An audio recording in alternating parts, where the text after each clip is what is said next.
Konektado ang mga nagpakilalang Taiwanese tourist sa Palawan, pero bistadong kinukuhanan ng video at litrato ang mga barko ng Philippine Coast Guard gamit ang ikinapit nilang CCTV.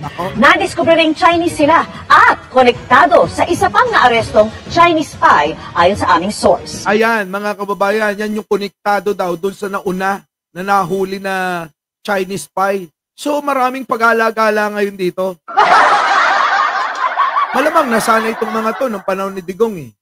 Hinayaan kasi, mga kababayan. So yan po pakinggan ninyo. At yan po ang tinutukan ni John Consulta, exclusive. Nagpakilalang turista mula sa Taiwan ang lalaking ito na kumukuha ng video at litrato sa tabing dagat sa Palawan. Pero nagtaka ang ilang residente na sa kanila ay kakaibang kilos ng umaring turista. Sa videong ito, makikita ang kinukunan pala niya, barko ng Philippine Coast Guard na paalis galing sa Naval Base sa Palawan na patungo